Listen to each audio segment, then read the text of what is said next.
നീണ്ട 5 വർഷത്തെ കാത്തിരിപ്പിന് ശേഷമാണ് ബറോസ് കഴിഞ്ഞ ദിവസം ടിക്കറ്റിലെത്തിയത്. ഒട്ടനവധി പ്രത്യേകതകളുമായാണ് ചിത്രം പ്രദർശനത്തിന് വന്നത്. അതിൽ പ്രധാനം മോഹൻലാലിന്റെ സംവിധാനത്തിൽ ഒരുങ്ങുന്ന ആദ്യ ചിത്രം എന്നത് തന്നെയായിരുന്നു. മറ്റൊന്ന് 3Dയിലാണ് ചിത്രം ഇറങ്ങിയത് എന്നതാണ്. വാസ്കോഡ ഗാമയുടെ നിധി സൂക്ഷിപ്പുകാരനായ ബറോസ് എന്ന ഭൂതത്തിന്റെ കഥ പറയുന്നതാണ് ചിത്രം.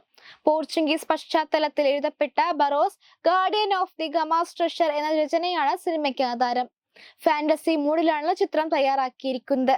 സംവിധായകന്റെ കുപ്പായമണിഞ്ഞ മോഹൻലാൽ തന്നെയാണ് ചിത്രത്തിലെ പ്രധാന കഥാപാത്രത്തെയും അവതരിപ്പിച്ചത്. 2019 പ്രഖ്യാപിച്ചത് മുതൽ സിനിമയ്ക്ക് വലിയ ഹൈപ്പാണ് ലഭിച്ചത്. മോഹൻലാലിന്റെ ആദ്യ സംവിധാനത്തിലെ ഒരു ചിത്രം എങ്ങനെയായിരിക്കുമെന്ന കൗതുകം പ്രേക്ഷകർക്കുണ്ടായിരുന്നു. മാത്രമല്ല, സിനിമയുടെ പിന്നാമ്പുറ വിവരങ്ങൾ അറിയുന്നവരെല്ലാം തന്നെ ബറോസ് പ്രേക്ഷകരെ ഞെട്ടിക്കുമെന്ന പ്രതികരണമായിരുന്നു പങ്കുവച്ചത്.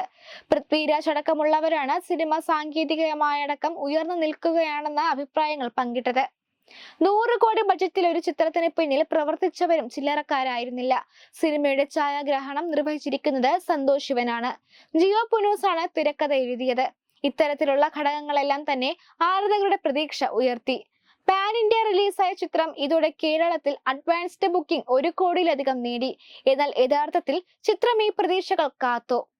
സിനിമകൾ കണ്ടിറങ്ങുന്നവർ പറയുന്നത് സമ്മിശ്ര പ്രതികരണങ്ങളാണ്.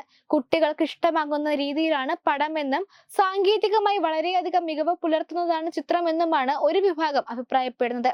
അതേസമയം മോഹൻലാലിൽ നിന്നും കൂടുതൽ തങ്ങൾ പ്രതീക്ഷിച്ചു എന്നാണ് മറ്റൊരു വിഭാഗം അഭിപ്രായപ്പെടുന്നത്. എന്തായാലും സിനിമയുടെ കളക്ഷൻ കണക്കുകളും ഇപ്പോൾ പുറത്തു വന്നിട്ടുണ്ട്. ബറോസ് 2 ദിവസത്തിനിടെ നേടിയത് 4.62 കോടി രൂപയാണെന്നാണ് റിപ്പോർട്ട്. ആദ്യ ദിനം 3.35 കോടിയായിരുന്നു ലഭിച്ചത്. ഇന്നലെ 1.27 കോടി രൂപയെ നേടാനായുള്ളൂ എന്നാണ് സിനിമ ട്രേഡ് അനലിസ്റ്റുകൾ പങ്കുവെക്കുന്ന വിവരം. എന്തായാലും വരും ദിവസങ്ങളിൽ സിനിമ എത്ര കളക്ഷൻ നേടുമെന്ന് ഒറ്റുനോക്കുകയാണ് ആരാധകർ.